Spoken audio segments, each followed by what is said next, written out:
Il avait tout. L'argent, les voitures, les voyages sans fin, les femmes comme les saisons, une pour chaque envie, chaque humeur. Alexandre le moine était né avec une cuillère d'or en bouche, mais avait appris à la transformer en sceptre. À 32 ans, il était à la tête d'une société immobilière tentaculaire, redoutée à Paris, admirée à Londres, et enviée à Milan. Il était beau, sûr de lui, gâté jusqu'à la moelle. Mais il ne savait pas encore qu'il allait tout perdre à cause d'une femme qui n'avait rien, sauf le silence. Tout commença dans un hameau isolé, au creux des Carpates roumaines. Il s'y rendit presque par hasard, lors d'un voyage absurde organisé par un ami passionné de folklore local. Le genre de séjour rustique où l'on dort dans des auberges de bois, où le vin est tiède et les traditions trop vivantes. Alexandre, blasé, n'y vit d'abord qu'une évasion ridicule. Jusqu'à ce qu'il la voie. Elle s'appelait Ileana. Elle n'avait que 21 ans, portait des robes longues comme on en voit dans les tableaux oubliés, et parlait avec une lenteur presque sacrée. Sa peau était pâle comme du lait d'hiver, ses yeux d'un bleu limpide qu'on croirait nés dans l'eau de la montagne. Mais ce n'était pas sa beauté qui l'avait frappé. Non. C'était son absence de désir. Elle ne cherchait rien. Ni regard, ni contact, ni argent. Et cela, pour Alexandre, était une énigme fascinante. Il restait des jours entiers assis sur le muret de pierre devant l'église, à la regarder aller et venir avec son panier d'herbes, ses pas nus dans la poussière, ses cheveux nattés comme ceux des vierges de la vieille Europe. La rumeur disait qu'elle n'avait jamais quitté le village. Qu'elle vivait seule avec sa tante aveugle dans une maison aux volets bleus. Qu'aucun homme n'avait jamais dormi sous son toit. Et Alexandre, habitué à posséder, se mit à désirer l'impossible. Un soir, alors que le ciel tombait lentement derrière les montagnes, il l'aborda. « Tu n'as pas peur des étrangers ?» demanda-t-il, mi-arrogant, mi-joueur. Elle le regarda longtemps, sans un mot, avant de répondre.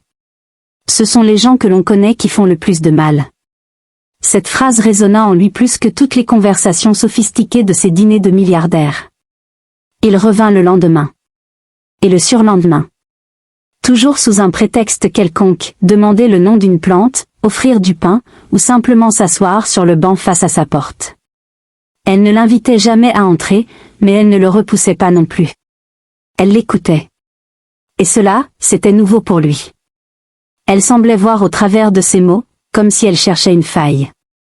Et plus il parlait, plus il se sentait nu. Un jour, elle dit simplement. « Je suis vierge. Est-ce que tu comprends ce que ça veut dire ici ?» Il crut d'abord à une provocation naïve. Mais elle ne souriait pas. Pas une once de malice dans sa voix. « Cela veut dire que mon corps est pur. Mais aussi, que ma parole est intacte. Que ce que je dis, je le sais. Et ce que je ne dis pas, tu ne dois jamais chercher à le savoir. » Il n'avait jamais entendu une femme parler ainsi. Pas en 2025. Pas dans ce monde. Et il tomba amoureux. D'un amour qui n'avait rien de charnel. Il tomba amoureux de son mystère, de son silence, de cette manière qu'elle avait de défier son univers sans même hausser la voix. Un soir, il lui demanda. « Viens à Bucarest. Je veux te montrer mon monde. » Elle refusa sans colère. « Le tien est bâti sur des ruines. Le mien est fait de racines. Tu n'aimerais pas ce que tu verrais. » Mais il insista. Et finalement, elle céda. Une nuit. Une seule. Après cela, je ne t'appartiendrai plus. Il prit cette réponse comme un jeu. Une mise en scène folklorique, une promesse cachée d'une nuit inoubliable. Il ne savait pas encore que cette phrase était un avertissement. Le lendemain, elle monta dans sa voiture. Silencieuse, vêtue de noir, les yeux posés sur la route comme si elle sentait que chaque mètre les rapprochait du seuil d'un monde interdit. Ils prirent la route vers la capitale. L'hôtel réservé était un palace au style baroque. Lustre de cristal, couloirs parfumés, silence épais des grands établissements où tout coûte cher, même l'air qu'on respire. Elle entra dans la suite comme une ombre. Ne touche à rien. Ne s'assit nulle part. « Tu veux manger ?» demanda-t-il. « Non. »« Te reposer ?»« Non. »« Tu veux qu'on parle ?» Elle le regarda avec une douceur étrange. « Non, Alexandre. Tu veux qu'on couche ensemble. Et tu ne peux plus attendre. Il baissa les yeux, presque honteux. Il se sentait comme un enfant devant un miroir trop propre. Mais elle s'approcha, posa une main fraîche sur sa joue. Alors allons-y. Ce qu'il vit cette nuit-là. Ce qu'il vit pendant leur première nuit. Il ne put jamais en parler. Mais c'est ce qui le transforma à jamais. La suite était baignée d'un calme irréel. Pas même un souffle de vent pour troubler les lourds rideaux couleur ivoire. Alexandre, habitué au jeu de séduction, se sentait déconcerté. Ileana ne se déshabillait pas. Elle ne semblait ni gênée ni timide. Elle restait droite, devant lui, comme un vestige d'un autre temps, presque irréel. « Tu es sûr ?» demanda-t-elle une dernière fois, la voix grave, posée, presque triste. « Oui » murmura-t-il, fasciné, happé par cette étrangeté. Elle ferma les yeux. Lentement, elle détacha la broche qui tenait ses cheveux. Sa chevelure noire glissa sur ses épaules comme une onde obscure. Puis elle fit tomber sa robe. Pas de lingerie, pas d'artifice. Son corps était mince, nu, immobile, comme sculpté dans une matière ancienne. Mais ce n'était pas sa nudité qui le troubla. C'était l'air autour d'elle. Il avait changé. La pièce semblait plus dense. Plus froide. Comme si le temps lui-même s'était arrêté, juste pour regarder. Alexandre s'approcha, les mains tremblantes. Il posa un doigt sur sa clavicule. Sa peau était glacée. Il frissonna. « Tu es sûr que tu vas bien ?» Elle hocha lentement la tête. Puis elle s'allongea sur le lit, comme on entre en prière. Ce n'était pas un acte d'amour. C'était une offrande. Au moment où leurs corps se touchèrent, une chose inexplicable se produisit. Ses pensées s'embrouillèrent. Il crut entendre un son, un souffle, un chant ancien dans un dialecte qu'il ne comprenait pas. Ses yeux se brouillèrent.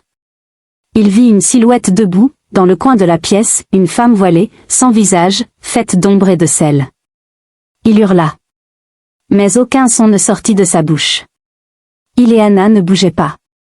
Elle avait les yeux ouverts, fixant le plafond. Des larmes coulaient le long de ses tempes, silencieuses. Une tristesse infinie dans le regard. Puis il entendit un mot. Pas avec ses oreilles. Avec son esprit. Tu as brisé le cercle. Et l'image disparut. Quand il reprit ses esprits, il était seul dans la chambre. Nu. En sueur. Le lit vide. La porte fermée à clé. Pas d'Ileana. Pas de robe sur le fauteuil. Pas de traces. Rien. Comme si elle n'avait jamais été là. Il chercha partout, paniqué. Il appela la réception. On lui dit qu'il était arrivé seul, qu'aucune femme n'était montée avec lui. Il vérifia les caméras de sécurité avec insistance. Les enregistrements montraient bien Alexandre entrant seul dans l'hôtel. Il faillit s'évanouir. Le lendemain, il retourna au village. La tante d'Ileana lui ouvrit la porte. « Qui ?» demanda-t-elle. « Ileana. Je l'ai emmenée à Bucarest hier soir. » La vieille femme fronça les sourcils. « Ileana est morte depuis 3 ans. » Il recula d'un pas. « Non. Je lui ai parlé. Elle m'a suivi. Je vous le jure. » Mais la tante ferma la porte lentement. « Vous n'auriez jamais dû la toucher. Elle portait le silence de notre lignée. Maintenant, il va se réveiller. » Les semaines qui suivirent furent un effondrement. Alexandre, autrefois rayonnant, était devenu l'ombre de lui-même. Ses associés racontaient qu'il ne parlait plus, restait enfermé dans son bureau, à fixer un mur. Il murmurait des choses en roumain, une langue qu'il ne parlait pas. Il dessinait des cercles sur du papier, avec des symboles anciens, toujours les mêmes. Puis les accidents commencèrent. D'abord, un incendie étrange dans un de ses immeubles à Milan. Puis le suicide inexpliqué de son bras droit.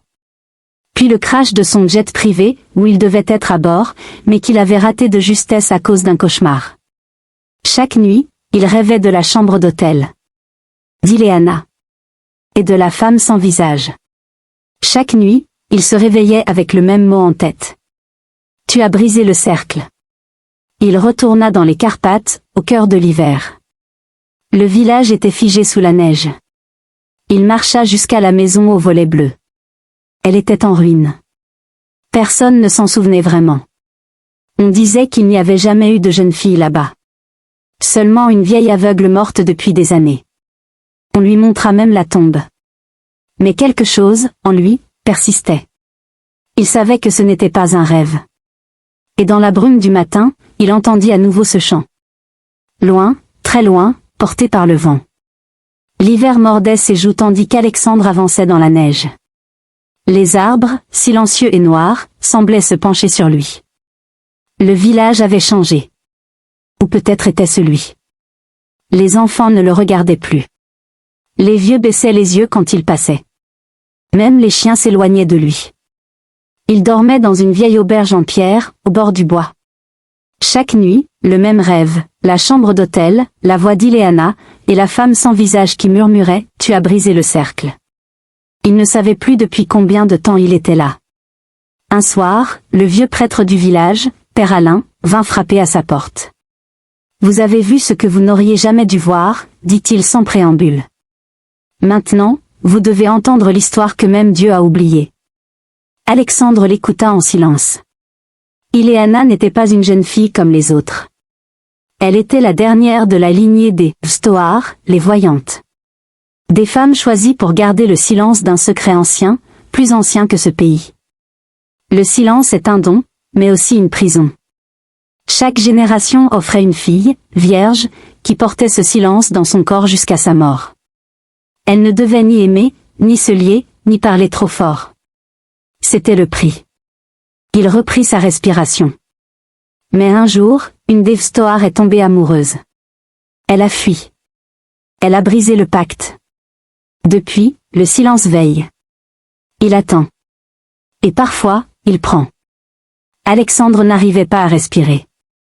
Pourquoi Ileana est-elle venue à moi? Peut-être parce que tu n'écoutes jamais.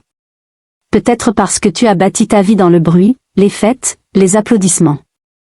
Peut-être qu'elle t'a choisi, toi, pour porter maintenant ce silence. À l'auberge, cette nuit-là, Alexandre rêva à nouveau. Mais cette fois, il était dans le passé. Un champ, sous une pleine lune.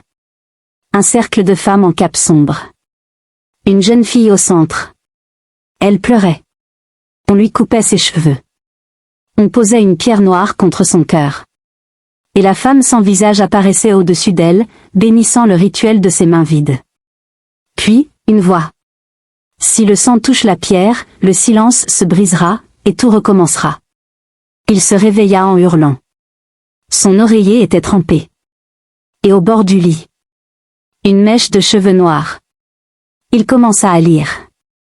À chercher dans les archives, les vieux grimoires cachés dans les caves du presbytère.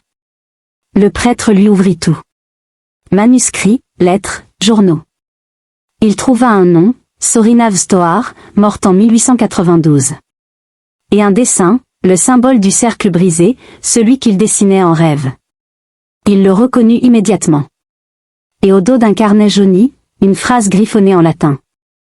Vocatus atque non vocatus, Deus aderit. Invoqué ou non, Dieu sera présent. Ce n'était pas une bénédiction.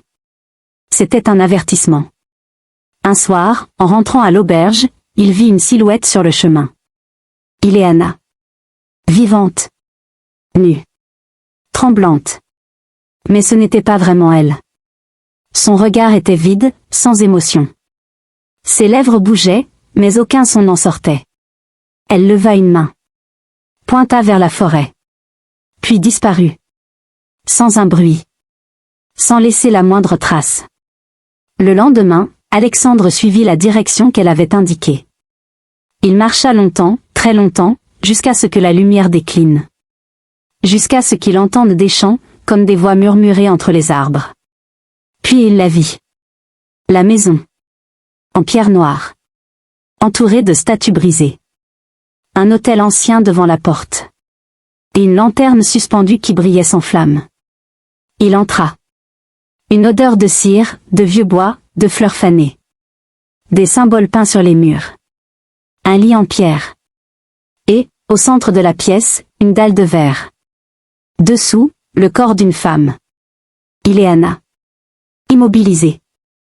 Comme plongée dans un sommeil antique. Mais ce n'était pas une tombe. C'était une prison sacrée.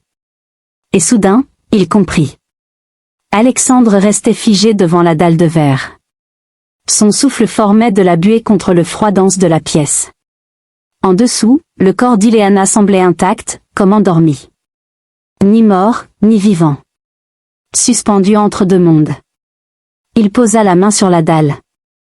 Une onde glacée remonta jusqu'à son épaule. Et la pièce murmura. Pas avec des sons. Mais avec des souvenirs. Il vit des scènes défiler comme des éclairs dans son esprit. Des générations de femmes enfermées ici, choisies à la naissance, nourries par des femmes muettes, initiées dès l'enfance à porter un fardeau qui ne leur appartenait pas. Il vit Sorina, en 1892, supplier qu'on l'épargne. En vain. Il vit Ileana, enfant, rire une dernière fois avant que ses lèvres soient scellées par le rituel du silence. Il vit le pacte, une malédiction scellée par un ordre ancien, pour contenir quelque chose d'enfoui dans la montagne. Quelque chose qui se nourrit du chaos du monde. Chaque vierge sacrifiée gardait le monde en équilibre, en silence. Et puis, il vit lui-même. Alexandre. Brisant le cycle. Par désir. Par ignorance. Une voix s'éleva. C'était celle d'Ileana, mais elle venait de l'intérieur de sa tête. Tu peux me libérer. Mais à un prix. Il vit alors un couteau ancien, posé à l'entrée du sanctuaire. Une lame courte, forgée dans un métal noir. Sur son manche, le symbole du cercle fermé. Il comprit. S'il versait son sang sur la dalle, il romprait l'emprisonnement. Il rendrait à Ileana sa liberté.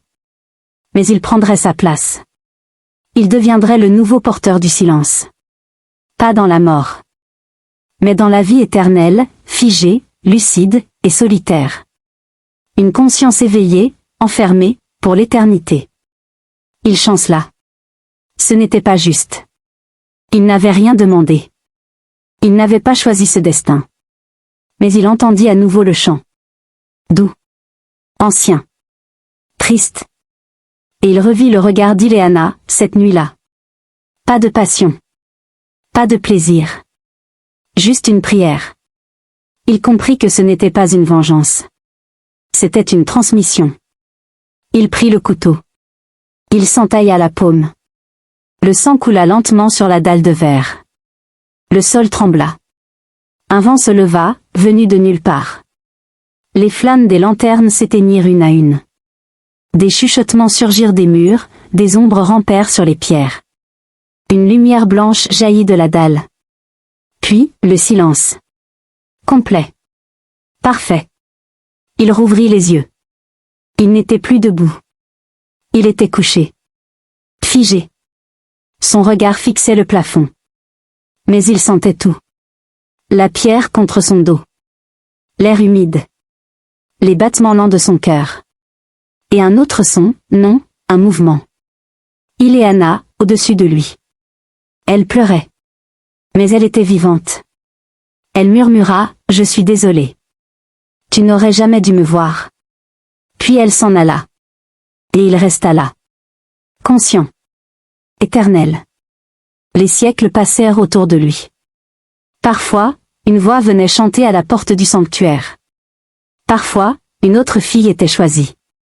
Mais maintenant, c'était lui le gardien. Il portait le silence, seul. Et dans la pierre, il pensa. Il pensa à sa vie, à ses fêtes, à ses millions. Et il pensa à ce petit village, perdu dans les Carpates, où une vierge avait brisé la chaîne de sa douleur, en l'offrant à quelqu'un d'autre. Les années s'effacèrent comme des feuilles mortes dans le vent.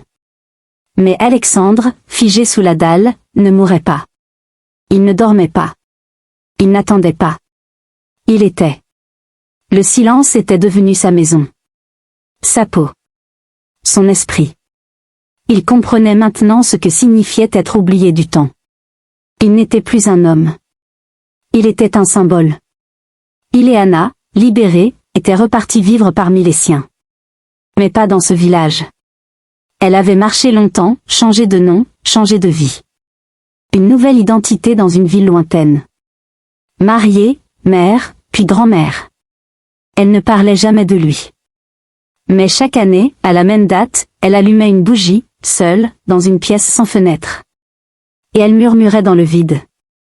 Je ne t'ai jamais aimé par hasard. Mais je t'ai perdu par nécessité. Des décennies plus tard, le sanctuaire fut redécouvert par des randonneurs. Des étrangers. Ils ouvrirent la vieille maison de pierre. Ils virent la dalle. Ils virent lui. Un corps parfaitement conservé. Légèrement souriant. Mais ses yeux, ouverts, terriblement conscients. On parla de miracles, d'embaumements anciens, d'art païen. Les scientifiques ne comprenaient pas. Les croyants y voyaient un saint oublié. Les médias parlèrent de « l'homme qui ne pourrit pas ». Personne ne sut. Personne ne sut vraiment. Mais un jour, une jeune fille visita le sanctuaire. Elle s'appelait Anka. Silencieuse, étrange. Elle toucha la dalle. Elle pleura. Puis elle s'agenouilla et dit. Maman disait que tu étais l'homme qui avait offert sa voix au monde. Que tu étais mon vrai père. Elle resta longtemps, sans parler. Puis, en se levant, elle murmura. Je n'aurai pas besoin de gardien. Moi, je parlerai. Pour deux. Et elle s'en alla. Et lui, Alexandre? Dans la pierre, dans l'immobilité? Sourit. Un sourire minuscule, presque invisible. Mais pour la première fois depuis 100 ans. Le silence en lui ne lui faisait plus peur. Il n'avait plus besoin qu'on le voie. Il était devenu mémoire.